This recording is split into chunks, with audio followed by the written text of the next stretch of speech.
no livro de Romanos, para a gente começar.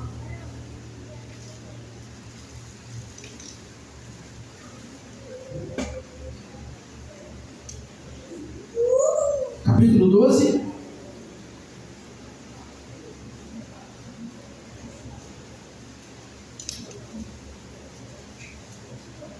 Versículo 2, para fazermos uma introdução. E irmos direto para a palavra. Amém?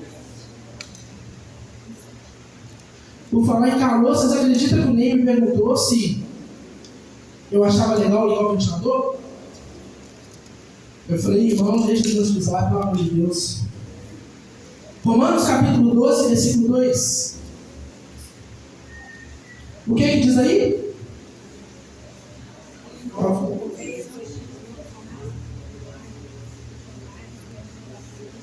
Vamos lá, de novo e mais alto.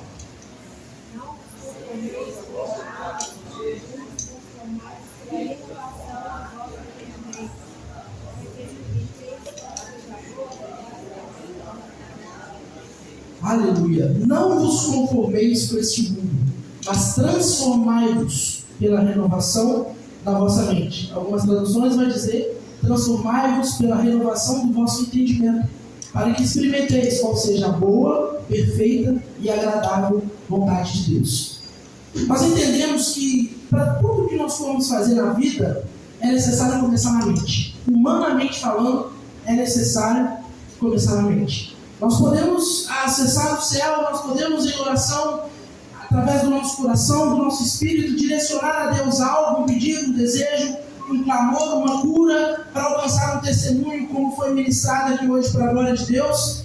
Mas quando é para manifestar na terra, primeiro precisa se passar pela mente, precisa se passar pelo entendimento. Amém? E o que o apóstolo Paulo então ele vai dizer? Você precisa, em primeiro lugar, não se conformar. Você não tem que se moldar ao que você está vendo, ao que os seus olhos estão contemplando. Você não pode se conformar com isso. E a partir do momento que eu não me conformo, eu preciso transformar essa mente. Por quê? Primeiro eu tenho um motivo e agora eu tenho uma ação. Amém? Primeiro eu não me conformo e agora eu tenho uma ação. Eu transformo a minha mente de acordo com esse conformismo que nasceu dela.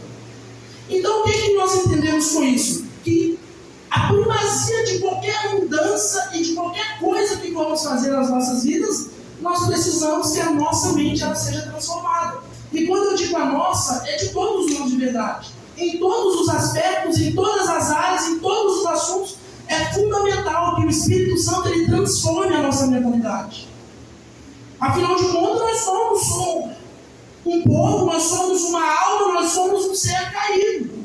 Nós não acompanhamos e não seguimos na mesma frequência de Deus. Então nós precisamos que essa mente de Cristo venha iluminar as nossas mentes, para que nós possamos experimentar qual seja a boa, perfeita e agradável vontade de Deus. Amém? Nós vivemos em um mundo hoje em que tudo está mais rápido. Eu sei que a Bíblia diz que no fim dos tempos os dias seriam abreviados, mas parece que nós estamos acelerando um pouquinho mais. Sabe aquela velocidade 2 do WhatsApp? Parece que está tudo daquele jeito. Tudo que nós planejamos, tudo que nós projetamos, tudo aquilo que nós, de certa forma, almejamos, nós queremos para ontem. Nós esquecemos como que funciona o processo. E olha, tudo que acontece rápido demais, muitas vezes, ou se não todas as vezes, é sem estrutura. E nós podemos começar a fatiar isso por várias áreas. Por exemplo, nós queremos uma vida próspera, às vezes rápido demais. E o que acontece? Muitas vezes nós acabamos nos contaminando. Nós acabamos deixando de lado aquilo que pertence a Deus e de certa forma servindo a mamon. Porque nós queremos uma prosperidade rápida demais. Ela não tem estrutura. Você tem noção de que muitas coisas que Deus te prometeu ainda não aconteceram por causa da sua estrutura? A Bíblia diz que ele não é homem para que minta, nem filho do homem para que se arrependa. Em Efésios capítulo 1, no versículo 3, está escrito que todas as bênçãos foram nos dadas aos lugares celestiais. Ele nos abençoou com todas as bênçãos, todas, não algumas, todas. É como diz lá Davi em Salmo 139, quando os nossos dias foram escritos, bênçãos também, as promessas que Deus faria a nós, também já tinham sido escritas. E aí fica a questão, por que não recebemos ainda? Estrutura. Às vezes nós queremos rápido demais, nós queremos pular o processo. E às vezes nós acabamos nos perdendo no caminho. Outra questão que nós podemos falar muito nos dias de hoje é a questão da estética. Hoje nós temos aí medicamentos que nos fazem emagrecer rapidamente. Daí o que está aqui é o personal trainer, ele pode dizer com propriedade: olha, se não tiver um acompanhamento médico, se não tiver algum profissional te acompanhando, você pode complicar seriamente a sua saúde. Ah, você está dizendo para não tomar? Não, de forma nenhuma. Os médicos estão aí, foram feitos por Deus, os medicamentos também. Mas a questão é, nós não podemos pular processo. Às vezes algo, sabe, que poderia ser até simples de se consertar, nós acabamos complicando a situação porque nós decidimos pular etapas. E aí agora, nesse momento, eu quero que o Espírito Santo traga à sua mente, que você comece a pensar, talvez todas as etapas que você pulou durante esse ano. Talvez todos os negócios que você começou, que poderiam ser melhores, estruturados, mas não foi, porque você decidiu pular etapas, você decidiu, sabe, de certa forma, pegar o caminho, pegar o atalho algo mais rápido. E volto a te dizer, tudo que é rápido demais é sem estrutura. Precisa ser estudado. O próprio Jesus, ele vai dizer isso, você precisa se assentar e fazer um cálculo. Você precisa planejar, você precisa projetar. E então, quando nós falamos de estética, e eu falo isso para vocês com propriedade, porque olha só, no Instagram, né, a maioria de vocês sabe que eu trabalho com rede social, Instagram e tal, é incrível, porque nos stories é uma alegria, é uma festa, e é tudo maravilhoso, é tudo lindo demais, mas quando a gente abre o direct, aquela mesma pessoa que está falando no story, que está tudo bem, que está tudo maravilhoso, que está tudo perfeito, está pedindo oração, que está querendo suicidar, aí você fala, mas como assim? Como assim? Não faz sentido. Parece que estamos de frente, diante de uma geração de plástico, de bolha. Ela é bonita, ela é reluzente, ela chama atenção, mas ela é frágil. Então, quando nós falamos de estética, sabe, daquilo que nós queremos mostrar, e eu digo para vocês que o marketing, o fundamento dele é literalmente mostrar aquilo que nós queremos, fato.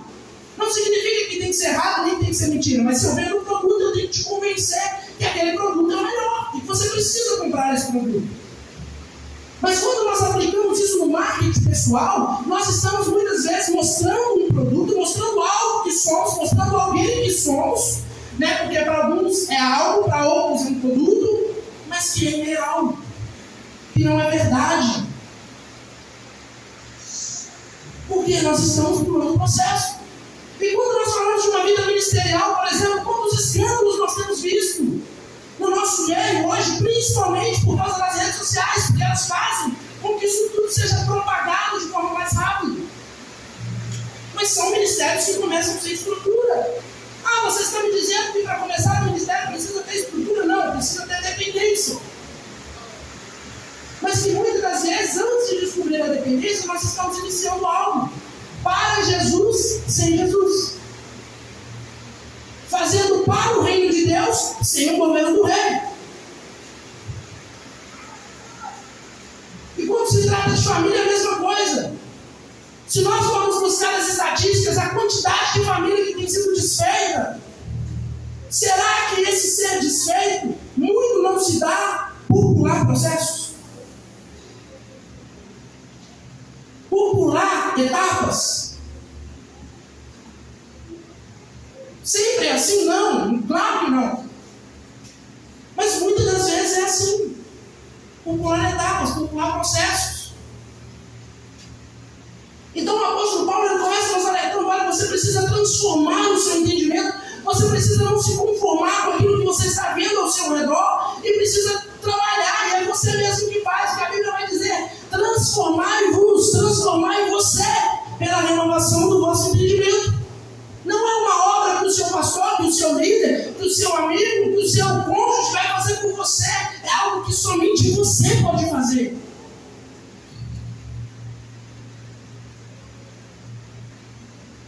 E nós acabamos caindo em quê? Em muitos ciclos. viciosos. Agora, indo para a palavra, em específico, é claro, já pode deixar aberto aí para a gente ganhar tempo, em Juízes, capítulo 14, por favor. Juízes, capítulo 14, daqui a pouquinho a gente vai ler.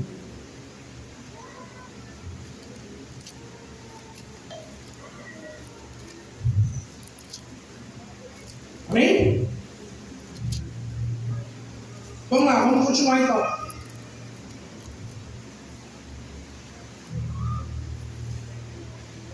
Esse período dos juízes, para quem teve o privilégio e o prazer, porque eu digo que foi literalmente um prazer, estar na escola bíblica, no período que nós estudamos os livros de juízes, nós podemos aprender muito aqui.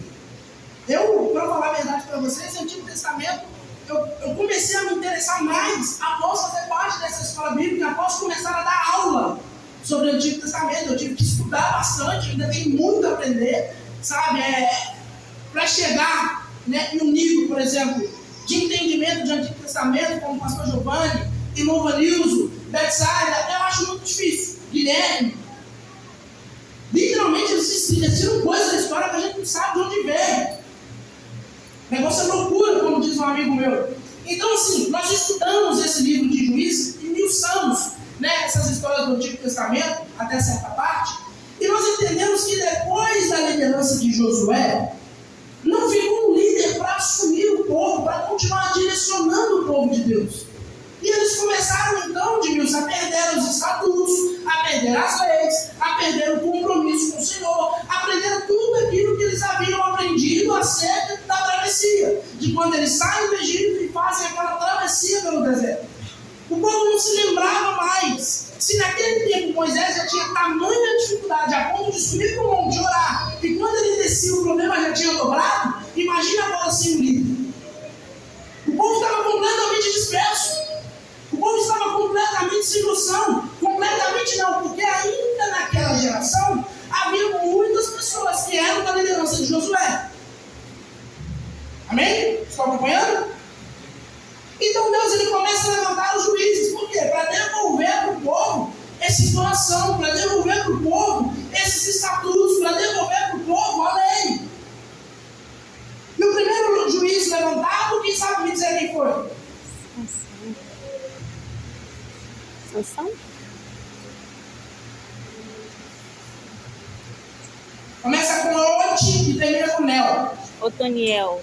Otiniel. Glória a Deus. Aleluia. Otiniel. Otiniel foi um dos juízes que governou de forma mais saudável. Por quê? Ele ainda estava diante de uma geração que, teoricamente, muitos ali, daqueles anciões, dos mais velhos, haviam participado da liderança de Josué. Ou seja, tinha alguém de Deus como representante, passando para eles aqueles leis, os estatutos, enfim, o que é pertencente a Deus. Havia um líder direcionando aquele povo.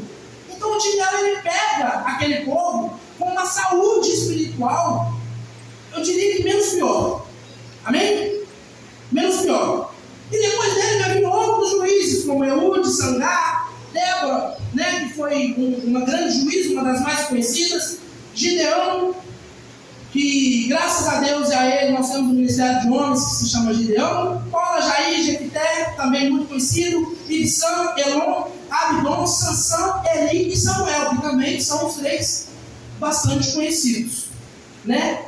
Débora, nós entendemos, só fazendo aqui um paralelo, que muitos desses movimentos que nós vemos hoje se espelhassem em alguém de fato de Deus, esses movimentos que existem hoje, feministas, por exemplo, seriam completamente diferentes, porque estariam pautados em algo, né, literalmente saudável.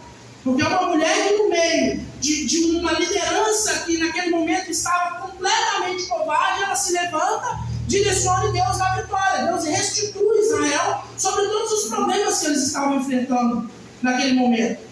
Nós vemos também a história de Jefté, talvez um cara que fez ali um voto meio que imprudente, mas que foi fiel ao cumpri-lo. A Bíblia vai mostrar a perseverança, né, que trouxe talvez dor, choro para a filha, para a família, mas que cumpriu aquilo que disse ao Senhor. Nós então chegamos até a vida de Sansão, que é quem nós iremos falar hoje. Amém? Sansão nasceu em Zorá, na região das colinas da Judéia, situada entre o território da tribo de Dan e da terra dos filisteus. Era o filho de Manoá, um homem da tribo de Dan. A Bíblia não menciona o nome da mãe de Sansão. Naquela época, uma mulher estéril não tinha muito valor social. Era necessário gerar filhos e, de preferência, um filho homem. Talvez, tá bom? Isso aqui não está escrito. Talvez, penso eu, o escritor de Juízes, acredita ser Samuel, omitiu o nome dela até para mostrar para nós hoje, no futuro. Afinal de contas, nós estamos falando de um profeta que socialmente ela não era alguém que as pessoas viam, mas que Deus viu. Por que Deus viu? Porque Deus, através de um anjo, visita aquela mulher e dá a ela uma promessa. Olha, você vai gerar um filho nazireu. Você vai gerar um filho escolhido. Você vai gerar um filho separado. E quando nós começamos a entender um pouquinho sobre a vida de um nazireu, nós entendemos que existe pelo menos 3 tipos de nazireu, que são os votos temporários.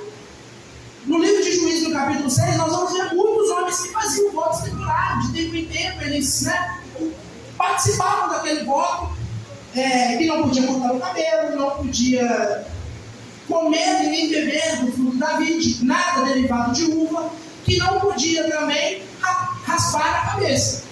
Não poderia raspar a cabeça. Era alguma das características que o nazireu portava. Amém? Ele não poderia tocar em cadáver. Ou seja, existiam alguns critérios, algumas coisas que o nazireu ele não podia fazer. Algumas para identificá-lo como nazireu e outras para manter a sua santidade e integridade diante de Deus. Então alguns faziam esse voto temporário. Eu quero me tornar um nazireu para cumprir uma promessa, para fazer um propósito, para fazer algo, e fazia aquilo por um tempo determinado. Um outro tipo eram os consagrados pelos pais. Por exemplo, o caso de Samuel. A Ana entrega Samuel no templo, porque ela promete ali diante do profeta Eli que se Deus desse a ela aquilo que ela tanto buscava, ela entregaria ao Senhor no altar. Então Samuel foi alguém consagrado, separado pelos próprios pais como oferta a Deus. E existe um terceiro tipo de nazireu, que é o chamado divino. E esse é o chamado de Sansão. Porque Deus ele aparece em um anjo e faz uma promessa: você vai gerar um filho e será um nazireu. Eu creio que muitos aqui conhecem a história de Sansão, porque é de fato uma história muito contada para criança, principalmente por causa da sua força. E de fato, Sansão ele era, de certa forma, a espada da justiça de Deus contra os filisteus. Fruto de um chamado divino, dotado de força sobrenatural. Não precisava de exército para vencer as suas batalhas. Matou um leão com as suas próprias mãos. Arrancou portões de cidade. Matou 1000 filisteus com uma queixada de jumenta. Ele se tornou um terror dos filisteus, que eram os inimigos de Deus naquele povo, naquele tempo. Ele era literalmente o terror deles. O cara que não precisava andar em grupo, o cara que não precisava de muitas armas, e apenas com a força sobrenatural que Deus havia dado, era o suficiente para fazer com que aqueles inimigos de Deus temessem. Amém? Estão acompanhando? Eu preciso fazer essa introdução para que, de fato, nós venhamos a conseguir acompanhar aquilo que Deus vai nos levar essa noite. Amém? Então, Sansão, ele era esse homem com uma promessa maravilhosa. Ele era um homem destacável entre Israel, era literalmente uma referência. Além de ser um juiz, ele tinha características que nenhum outro juiz teve. A questão da sua superforça, a questão da sabedoria, porque Sansão também era um homem muito sábio ali no seu tempo. E a história de Sansão, ele cresce, começa a desbravar certas dificuldades, vai ganhando fama. Quando chega no capítulo 14, que eu pedi vocês para ler, para abrir, vamos ler os primeiros versículos.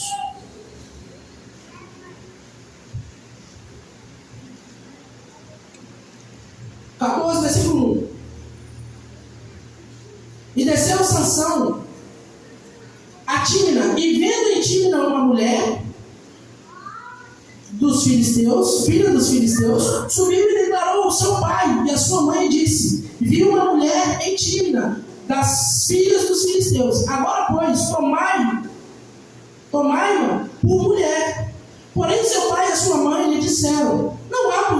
mulher entre as filhas de teus irmãos, nem entre todo o meu povo, para que tu vás e tome como mulher dos filisteus, daqueles incircuncisos. E disse Sansão ao seu pai: tome esta, porque ela agrada os meus olhos. Como nós falamos no início, Sansão, ele era um homem que o seu exterior era extremamente lisado, forte, poderoso, mas o seu interior ele era completamente sem estrutura, completamente oscilante. Tudo que ele demonstrava pelo lado de fora, ele negava pelo lado de dentro. Aquele homem, primeiramente para ser um juiz, ele não podia crescer em qualquer estrutura de informação. Ele precisava crescer nos estatutos de Deus. Ele precisava aprender sobre a lei de Deus. Ele precisava saber sobre a cultura daquele povo de Israel. E a Bíblia diz então que ele decide, ao chegar em uma cidade, tomar uma mulher do povo inimigo ao povo de Deus. E a primeira coisa que ele faz aqui é rejeitar um conselho. Porque os seus pais disseram para ele: olha, será que ele aqui no seu meio, no seu povo, na sua cultura, naquilo que você acredita, será que não tem ninguém para você se casar? Você precisa ir lá no meio dos filisteus e buscar alguém para você que pensa completamente diferente, no meio daqueles incircuncisos, ou seja, aqueles que não têm nada a ver conosco. Será que não tem ninguém aqui no seu meio para você fazer isso? E a resposta dele para os pais era bem direta. Ele vai dizer: olha, eu quero que vocês tomem ela como minha esposa, porque ela agrada aos meus olhos. Ela agrada aos meus olhos. E aí eu quero fazer uma pergunta para você: quantas vezes os nossos olhos eles são enganosos? Quantas vezes aquilo que nós desejamos e que nós até colocamos como algo de Deus, Deus nunca teve nada a ver com aquilo?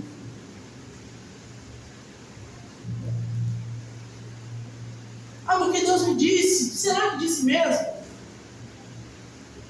O que Deus me mostrou, será que realmente Ele mostrou? Ou será que é uma vertigem que nós temos? Porque isso é normal. Nós somos seres racionais, emocionados. Nós estamos na matéria, nós somos sim alguém espiritual, mas nós também somos alguém físico, alguém natural. Nós temos desejos, nós temos sonhos, nós temos projetos. Está chegando, se é que você já não fez, o momento de você sentar e fazer os seus projetos. Mas eu tenho que fazer só o que Deus disse? Não, porque se você não sabe o que Ele disse, você pode fazer aquilo que está no seu coração. A questão é entender se isso também está no coração dele. Porque o segredo não é olhar com a sua visão, é olhar com a visão dele. Ou então nós não somos um povo de Deus. Ou então nós não pertencemos ao Senhor. Porque a palavra Senhor significa exatamente isso: dono do meu ser.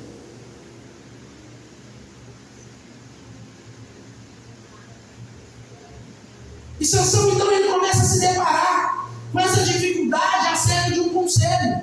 Porque esse conselho ele não era puramente dos seus pais, ele era um conselho de Deus para a vida dele. Você já está começando tudo errado, cara. Você já está fazendo o que não é para fazer. Você está indo aonde não é para você ir. O que era para ser inimigo, você está literalmente colocando no nosso meio. Naquele episódio, então, Sansão, ele mata um leão, ele destroça um leão com a força do seu próprio braço. E a Bíblia vai dizer que dias depois, indo para aquele caminho ali do casamento, onde estava marcada uma festa, a Bíblia diz que ele se desvia do caminho para poder ver como estava a situação daquele leão que ele havia matado. E quando ele chega ali, as abelhas tinham feito uma colmeia, tinha muito mel naquele lugar.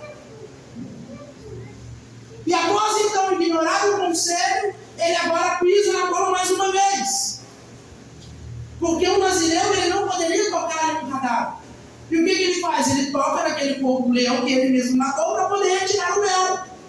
E mais, ele leva o mel para os seus pais, sem que eles soubessem de onde era aquele mel. E mais, ele leva para aquela sua futura esposa.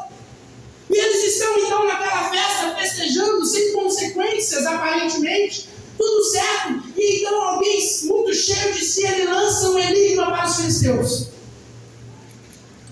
Ele lança um desafio: olha, se vocês descobrirem, e aquela mulher que o casamento que ainda não havia sido consumado, eles estavam ainda na festa, os filisteus eles começam a persuadir aquela mulher para perguntar para ele qual era a resposta daquele enigma. Eu não vou entrar nessa parte do enigma, porque não tem muito a ver com o que nós vamos falar. Começa a persuadir para que ele falasse acerca daquele enigma. Até que Sansão ele revela o segredo daquele enigma e ele se sente traído por aquela mulher. E essa história termina em tragédia. Porque essa mulher agora ela foi dada ao companheiro dele de casamento. Ela se casa, aquele casamento não acontece. Então, nós acompanhando a história de Sansão, nós entendemos que primeiro ele rejeita um conselho da parte de Deus. Segundo, agora ele quebra um dos pilares do seu voto. E não tão satisfeito, no capítulo 16 a Bíblia vai dizer, vamos lá, versículo 1.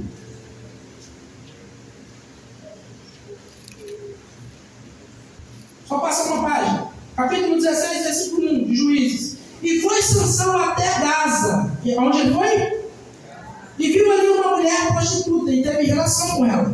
E foi dito aos gazitas: Sansão entrou aqui certamente então, e por toda a noite lhe puseram espias na porta da cidade. Porém, toda a noite estiveram quietos, dizendo: até a luz da manhã esperaremos, então o mataremos. Porém, Sansão deitou-se até a meia-noite, quando se levantou e arrancou os portões da cidade. Com os batentes, juntamente com as trancas, os tomou, pondo-as sobre os ombros, e levou para cima até o cume do monte, que estava de frente a Hebron. Ou seja, Sansão, não satisfeito com aquela situação agora, ele vai buscar um prazer fácil, rápido. Talvez movido pela frustração de um casamento que não aconteceu, talvez movido por um impulso de uma tragédia que tinha, talvez, batido diante de um sonho que ele tinha, ele agora vai buscar algo mais rápido. Não sei se com um coração de vingança ao próprio Deus, eu não sei se com desejo de, não dá certo mesmo, vou fazer o que dá, se dá certo, não pronto. Ele decide a se juntar a uma mulher que também é filisteia.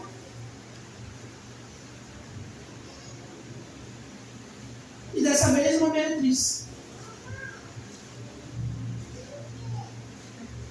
E o diabo, que não errou por nada, já tinha colocado ali um cadáver que pertencia ao passado de Sansão, que eu não sei se o motivo dele querer ver aquele leão seria para se envaidecer e se encher de orgulho, pelo seu grande feito de destrinchar, de destruir o leão, não sei. Como diz o outro, essa é a parte da mente do pregador, nós imaginamos. Mas ele visita ali aquele passado, como muitas vezes nós fazemos. Deixa eu ver o que ficou lá de resquício.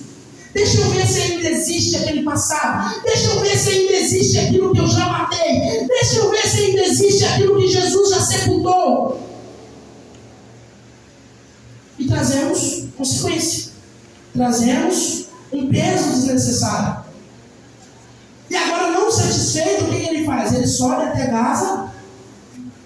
E quando chega naquele lugar, ele se deita com uma mulher completamente fora daquilo que ele tinha destruído.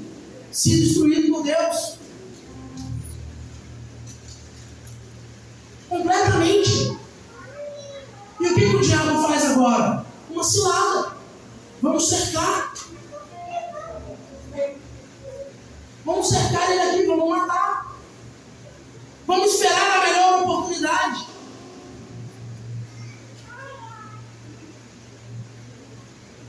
Vamos esperar o melhor momento para darmos fim na vida dele. E aí eu te pergunto, quantas vezes nós já cruzamos a linha entre a vida e a morte? Quantas vezes nós brincamos com o perigo? E Deus ele foi fiel conosco e nos arrancou daquele lugar que nós mesmos entramos. Quantas vezes Deus ele foi misericordioso para com a sua vida? Você consegue lembrar acerca desse ano quantas vezes ele foi misericordioso com você? Em questões que o inferno projetou, mas em outras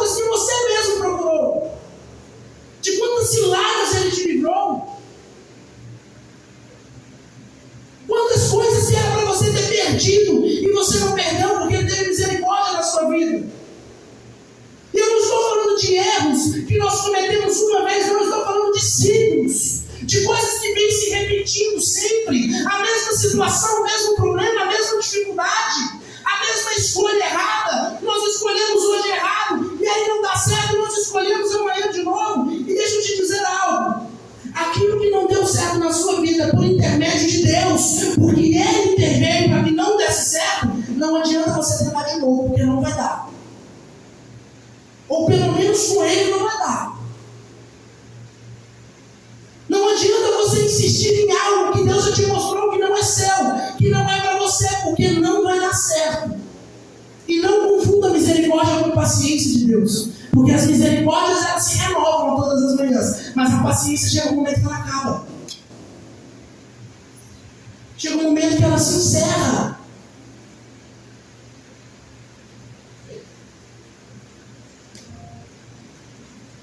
Hoje a ideia não é literalmente te preparar positivamente para o próximo ano, não. Porque como o pastor Giovanni ele disse aqui acerca das ofertas, muitas coisas não é a primeira vez que você vai fazer, você já sabe o que você precisa fazer. Você já sabe o que você precisa colocar diante de Deus nesse momento. Você já sabe o que você precisa fazer nos seus projetos. Mas o que talvez você não saiba é que não adianta você tentar algo que Deus já te mostrou que não é para você. Não adianta procurar mais uma vez a terra dos filisteus, não vai dar certo. E esse cara, como não satisfeito em nada de errado que faz, que é uma coisa impressionante, a história vai continuar no versículo 4. 16, versículo 4. E depois disso aconteceu que apaixonou por uma mulher do vale de Sorek, cujo nome era Dalila. Então os príncipes dos filisteus foram até ela e disse: investigai-o para que em que consiste a sua grande força, e como poderíamos dominá-lo, amarrá-lo, para assim afligi-los, e te daremos cada um de nós 1.100 moedas de prata. Disse, pois, Dalila a Sansão: declara-me, peço-te, que consiste a tua grande força, e com que poderia ser amarrado para te poderem derrotar. Não satisfeito, agora ele vai mais uma vez naquele mesmo lugar, naquele mesmo ambiente, e se apaixona por uma mulher. Pela terceira vez. A Bíblia vai dizer que os governadores daquele lugar, os principais daquele lugar, eles chegam para Dalila, que já era uma serpente, literalmente, sem caráter, sem nada de verdade em si mesma, e fala para ela: olha, aproveita que ele se apaixonou, descobre para nós qual é o grande segredo dele, de onde vem essa força, para que nós possamos destruí-lo, para que nós possamos afligi-lo. Nós te daremos aí um trocado. Nós te daremos aí algo em troca. E aquela mulher que teoricamente não tinha nada a perder, ela chega para Sansão e fala: olha, eu te peço, conta para mim o seu segredo. De onde vem a sua grande força? E mais, qual é o ponto fraco? Tem que ser muito idiota para cair num negócio desse, né? Pegar uma palavra. Não tem que ser muito idiota. Um cara que já não era a primeira vez que passava por uma situação dessa. De onde vem o seu segredo? Até aí tudo bem, você suspeita. Qual é o seu ponto fraco? E aí então talvez ele toma uma das piores atitudes da sua vida, que ele começa a brincar. A brincar com aquilo que para Deus é sagrado. A Bíblia diz que ele conta para ela uma historinha: olha, se pegar algumas cordas e me amarrar, eu não vou conseguir fazer nada, e aí sim eu serei derrotado. E aí o que a serpente fazia? Ela ia lá, contava para os filisteus, os filisteus vinham e ela gritava: olha, eles estão vindo, os filisteus, se prepara. E o que ele fazia? fazia? Arrebentava as cordas. E aí ela chega chateada para ele mais uma vez: olha, você mentiu para mim, amor. Me conta qual é o seu segredo. Não, você precisa me amarrar com cordas mais fortes. Agora eu estou falando sério, agora não é brincadeira. E ele então é amarrado com cordas mais fortes. E aí ela grita mais uma vez: olha, os filisteus estão vindo. O que acontece? Ele arrebenta mais uma vez aquelas cordas. E aí pela terceira vez ela já sem paciência: e aí, você não vai me contar o seu segredo? Você não me ama? Qual é o seu problema comigo? Você não confia em mim? Aí já entra um emocional, sabe? Que para quem dentro de si mesmo é completamente vazio de opinião e de estrutura, é muito fácil de ser levado. E aí ele muda a brincadeira: olha, o segredo é brincar com o meu cabelo. Olha onde está chegando a brincadeira. Porque enquanto os braços eram armazenados a força, mas nos cabelos estava a aliança de Deus com ele. Pode tocar, brinca aqui, ó, mexe. Faz um coque, faz tranças diferentes. E aí mais uma vez ela grita: os filisteus estão vindo. E o que acontece? Sansão vai lá e derrota os filisteus, aquela situação se repete. Pela quarta vez então ele decide entregar o segredo. Qual era o segredo? A força estava no cabelo? Não, nunca foi. A força estava na aliança e na obediência. Era um simbolismo de que ele era alguém separado por Deus. Então ela chama por ajuda, ele deita sobre os joelhos de Dalila, e então a sua cabeça é rapada. E aí adivinha o que acontece? O que ela faz? Os filisteus estão vindo. E ele acha que mais uma vez ele sairá vitorioso e triunfante. O que acontece? Dessa vez não. Dessa vez ele apanha. Dessa vez ele é tomado à força. E aqueles olhos que viam as coisas como ele mesmo desejava ver: não, eu quero que faz isso porque isso é com os meus olhos. Agora nem olhos para enxergar mais ele tem. Porque o que os filisteus fizeram? Arrancaram os seus olhos.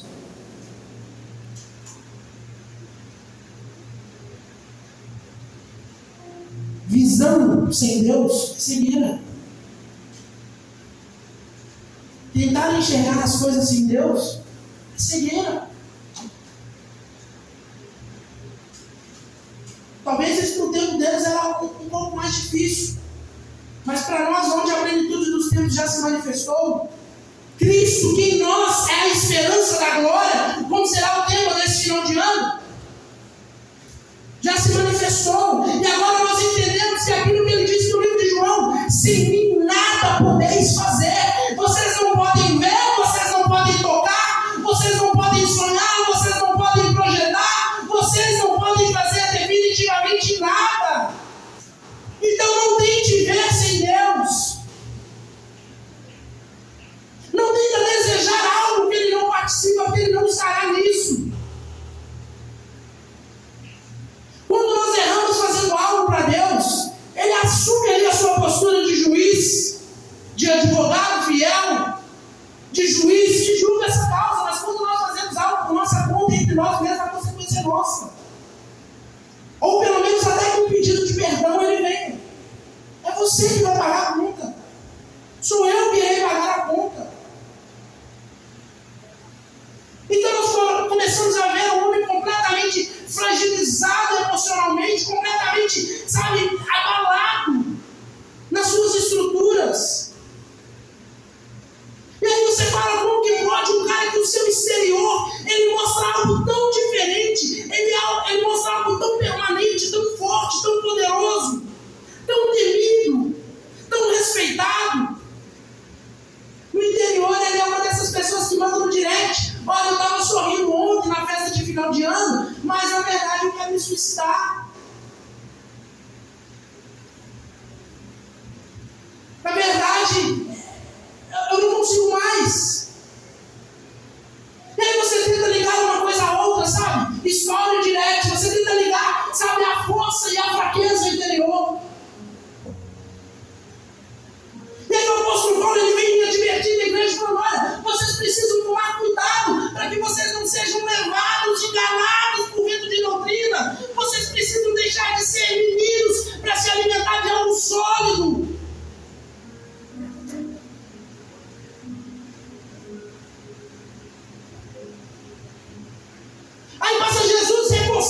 paternidade, dizendo: olha, se um filho pede ao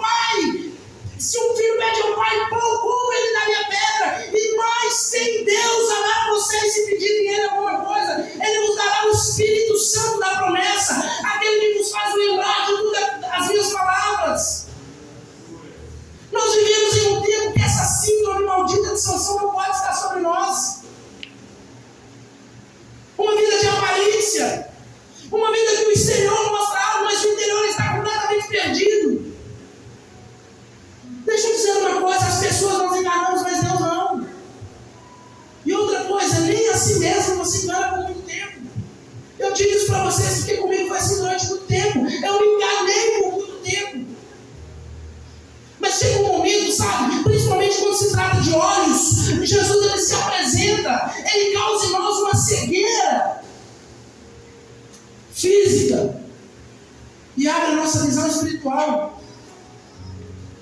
Eu não sei se com você foi em 3 dias, como Paulo no caminho de Tarso, não sei. Se para você foi o que comigo foi em 4, 5 anos, não sei.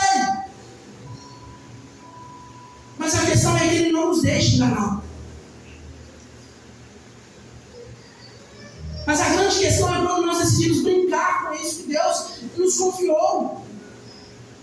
Um cara que vivia o tempo todo ali na linha do perigo, sabe? Brincando com a situação, se sentindo forte. Sabe qual deveria ter sido a primeira resposta de Sansão? Para Dalila, no momento que ela pergunta acerca do seu segredo: não tenho. A minha força vem de Deus. É o Espírito que me preenche. Mas por que não revelar que aquela força, que aquilo que nos tornava tão absoluto, não vinha de Deus? Isso é falta de dependência. Isso é um coração cheio de orgulho. É um coração que decide olhar as coisas e desejar em si mesmo, sabe? Não, eu quero isso porque é bom para mim. Eu quero me casar com ela porque ela é legal aos meus olhos. Eu quero tomar essa decisão porque os meus olhos parecem melhor. E a Bíblia então vai dizer que no final da vida desse homem, sabe, ali no templo de Dagon, ele se arrepende de tudo que ele fez, ele derruba as muralhas e morre juntamente com os filisteus. E o livro dele está escrito lá em Hebreus, juntamente com os heróis da fé. Mas uma história que poderia ser diferente. Só que em tudo, entenda isso, em tudo, Deus ou tem, ou ele extrai um propósito. Talvez uma história que não é para mim, para você admirar do início ao final, ela serve para nós não cometermos o mesmo erro. Talvez é por isso que ele foi colocado como um herói da fé.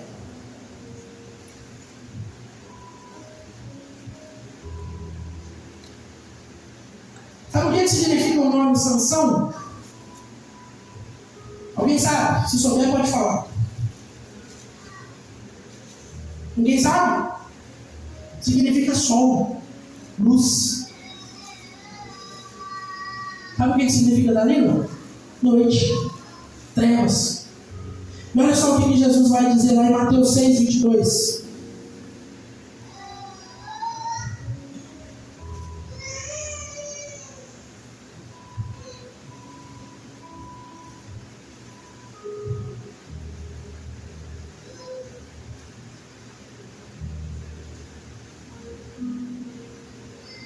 A candeia do corpo são os olhos, de sorte que se os teus olhos forem bons, todo o teu corpo terá luz. Se porém os teus olhos forem maus, e o teu corpo será tenebroso. Se porventura a luz que há em ti são trevas, quão grandes trevas serão. Jesus agora ele vem trazendo a luz para toda essa história. Se a luz que os seus olhos enxergam não é uma luz verdadeira, ela é uma luz de trevas. E se essa luz te enganar, quão grande treva será? Quão grande treva será?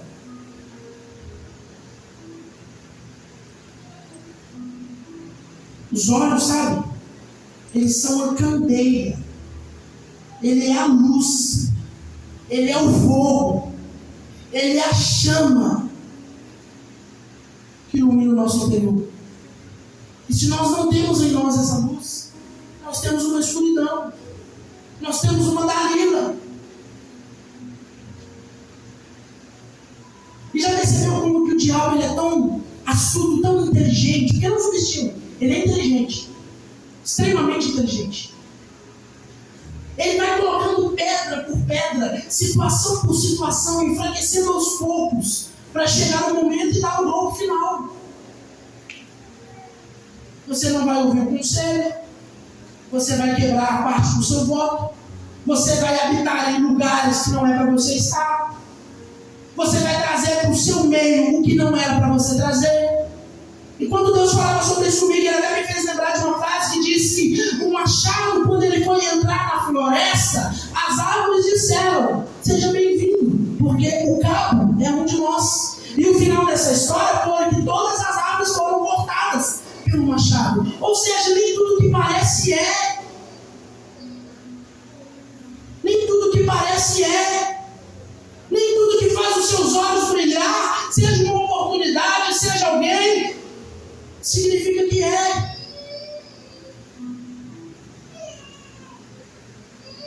Foi dado a você um privilégio, um véu que se rasgou do alto a baixo, para que você tenha acesso ao conhecedor da vida, para que você conheça aquele que te criou, aquele que fez todos os seus dias, aquele que desenhou toda a sua história, para que você não erre na sua escolha, para que eu não venha tropeçar nas minhas decisões. Você não precisa de uma muleta para isso, você não precisa de que um juiz se levante para isso.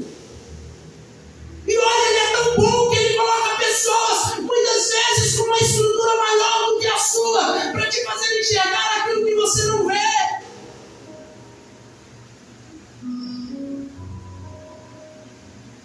O Espírito é suficiente, é claro que ele é suficiente, mas é uma misericórdia tão grande que ele institui pessoas que você pode olhar e falar assim: olha, eu preciso de um conselho, eu preciso conversar. E ainda assim nós decidimos tropeçar.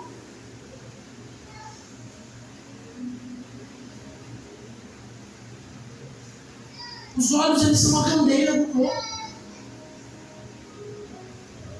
Aqui é 880, ou você vê ou você não vê.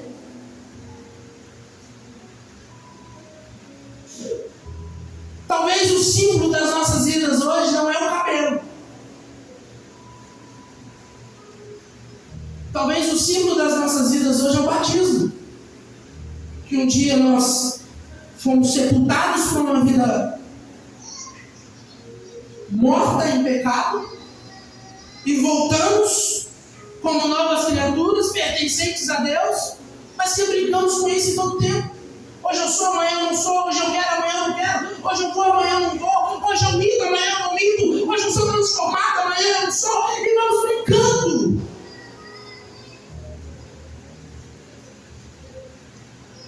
Ou talvez seja ceia.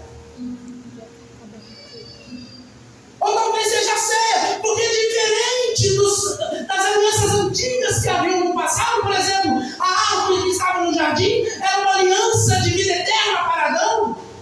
Talvez diferente da arca, do arco que Deus colocou no céu no tempo de Noé, para fazer com que a terra se lembrasse da aliança que ele tinha com Noé. Era algo singular, era algo particular, era algo único. Mas a ceia é diferente. Ela te torna parte do negócio. Porque Jesus ele vai dizer: quem come do pão e bebe do meu sangue tem parte em mim. É um comigo. E brincamos. Achamos que é de qualquer jeito. Me perdoe, achamos que é para qualquer um. Está fazendo acepção de pessoas? Não, quem faz é Deus. Nesse quesito, quem faz é Deus. Ele separa quem é e quem não é. E somos nós que decidimos o lado que nós iremos ficar. Não é Ele que julga de forma errada, somos nós mesmos. É você que decide aonde você vai ficar.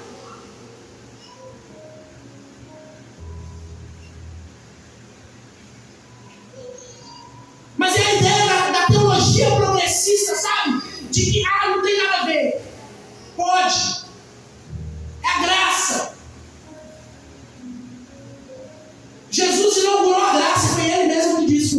dos céus continua sendo tomado à força. Foi ele mesmo que disse: se você não deixar, você não é digno de mim. Se você não largar, você não pode ser o meu discípulo. Aonde está essa facilidade toda que nós encontramos?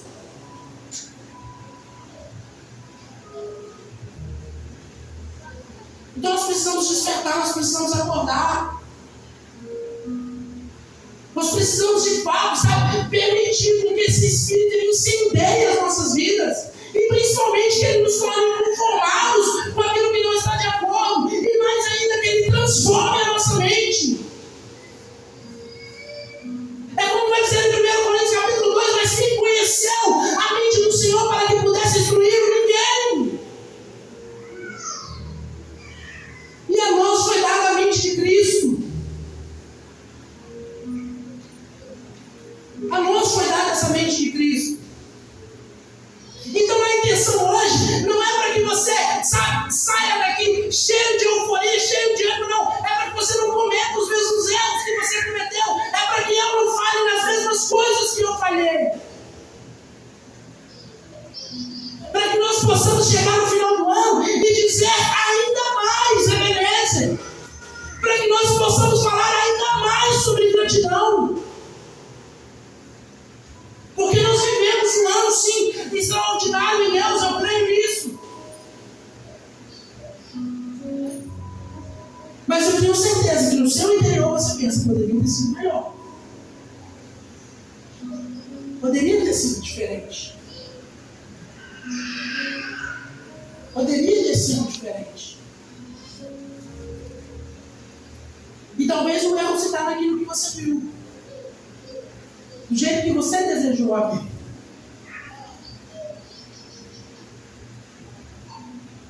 E Deus, ele traz esse personagem histórico para que nós possamos olhar para ele e nos corrigir enquanto há tempo. De fato, nos corrigir enquanto há tempo.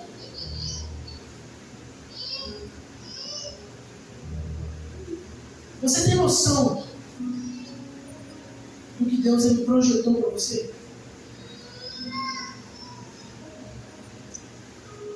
Você tem noção de quem você é em Deus?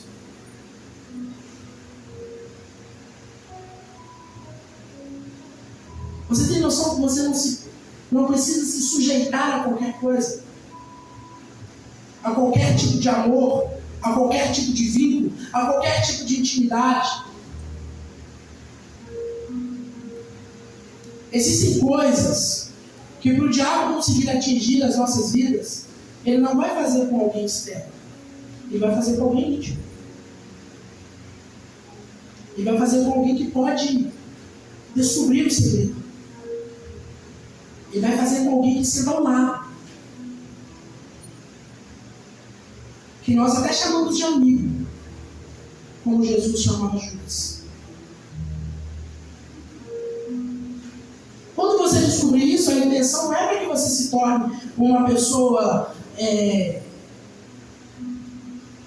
que faz acepção, não. Mas como diz a palavra de Deus, que o espírito de ciência, o espírito de conhecimento estava sobre Jesus. É diferente de sabedoria. Sabe o que é conhecimento? Ciência. Sabe o que é ciência? Você saber acerca de tudo que existe, do que é o seu respeito. Era isso que estava sobre Jesus. Jesus, ele sabia quem era Pedro. Jesus, ele sabia que esse ia negar. Jesus, ele sabia do temperamento de Tiago. Jesus, ele sabia do temperamento de João. Jesus, ele sabia de André. Jesus, ele sabia de Tomé. Jesus, ele sabia quem era Judas. E o fato de Jesus se dirigir a ele como um amigo não era falsidade. Porque uma coisa é Jesus ser amigo de alguém, outra coisa é esse alguém ser amigo de Jesus. São duas vias. Eu tenho certeza que Jesus não confiou a Judas porque ele confiava a João. Porque João não era amigo de Jesus. Então aprenda a observar aquilo que está ao seu redor. Aprenda a observar aquilo que Deus coloca diante de você. Algumas coisas é para te dar impulso, outras é para te fazer crescer, outras é literalmente para você amar sem entender o que está acontecendo. Mas em nome de Jesus, veja com os olhos de Jesus, sinta com o coração de Deus. Para a gente fechar, um dos versículos que eu mais amo na Bíblia, Filipenses 2,5, que haja em vós o mesmo sentimento que houve em Cristo Jesus. Que haja em você o mesmo sentimento que pulsa, o mesmo sentimento que faz o coração de Jesus bater, porque Ele é verdadeiro. 1 João 2, 27 vai dizer que o Espírito, Ele nos ensina acerca de todas as coisas. E a maneira que Ele nos ensina não é loucura, porque é verdade a maneira que Ele faz. Então Ele te deu um livre acesso, sabe? Para que você possa saber o que está ao seu redor. E permita que essa mensagem, ela de fato gere no seu coração uma chama de responsabilidade. Assim como foi na vida de Sansão. Sansão, ele sabia quem ele era. Ele sabia da família de onde ele veio. Afinal de contas, Deus não daria aquele conselho para qualquer família. Olha, Sansão, é melhor você não fazer isso não. Ele sabia da família que ele veio. Saiba o que Deus colocou diante de você em nome de Jesus. Se você não sabe, gasta tempo com isso. Para que, sabe, Ele possa mudar a sua história. Para que você tenha ainda mais a contar. Para que você ainda tenha mais a declarar. Para que através da sua vida, outras pessoas se interessem cada dia mais em conhecer esse Jesus. Que não é apenas uma história. Ele é o motivo de tudo isso que nós fazemos. Amém? Coloque sobre os seus pés em nome de Jesus.